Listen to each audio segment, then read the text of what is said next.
Hi, this is Tyler O'Neill with PJ Media and Dr. Carol Swain. Hi. She has come and spoke about cultural Marxism here at the Ratio Christi Symposium, and just love to hear a little bit more about that and how you spoke about Saul Alinsky dedicating his work to Lucifer and the struggle with Wicca on your campus. And I'd like to hear a little bit about how those things play out. Well, they are not necessarily connected. It's just a fact that Saul Alinsky dedicated his book Rules for Radicals to Lucifer. And I find it significant that we have, world leaders, our president, for example, and one of the major presidential candidates who saw Saul Alinsky as a mentor. And many activists, uh, leftists, they view Saul Alinsky's Rules for Radicals almost as a Bible. It's all about the way he frames it, taking power from the haves and redistributing that power to the have-nots. He advocates deception, manipulation, infiltration. And so when we see our political candidates telling lies, we shouldn't be surprised because the Bible tells us that Satan is the father of lies. And so I would argue that Satanism itself is on the rise in the country, and I think that that's well documented. That Lucifer, I mean, he has his own TV show. Yes, he does. Lucifer has his own TV show. So, really, people are celebrating Satan in the way that many of us Christians celebrate God. And so, that's one thing that we see taking place.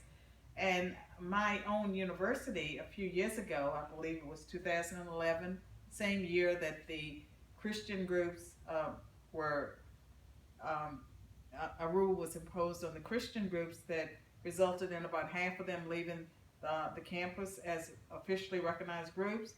We recognize Wicca. And having Wicca recognized on your campus means that me, as a faculty member, I have to respect their high holy day, which is Halloween.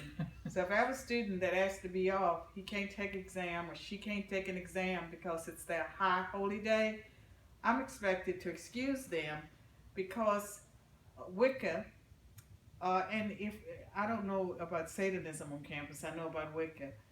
That's their high holy day, and so it's treated the same as Christmas, Rosh Hashanah, or any other religious group's high holy day. And that's the progressivism. That's how the First Amendment, I guess, is being interpreted, at least on by the radical left. At the same time, Christians are being persecuted. So there's a double standard. It's okay to persecute Christians while other religions are being honored and treated with the respect that we don't enjoy. And you see the Black Lives Matter movement as connected to this cultural Marxism as well, and hostile to the actual well-being of Black people. Is that correct? Well, yeah, and so again, that's another leap, but it's one of the things I It talked is. about in my lecture. And I pointed this out on national TV, on CNN in particular, that if you Google Black Lives Matter, uh, and there's several websites will come up, but about Black Lives Matter, if you click on that link, you see the Marxist goals, and it's all about the state and the violence of the state, and very little about the conditions that are actually affecting African Americans. And to further underscore the fact that it's Marxist, a few weeks ago, the Black Lives Matters group issued their own manifesto. And so, it's about Black people, their suffering, and their agenda being used to further a cause that's much bigger.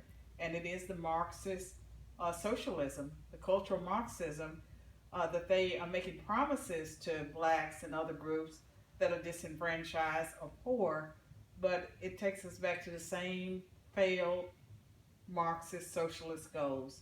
And I think it's very dangerous for our society, and that most of the people that are attracted to it, the everyday people, they have no idea what they're involved with.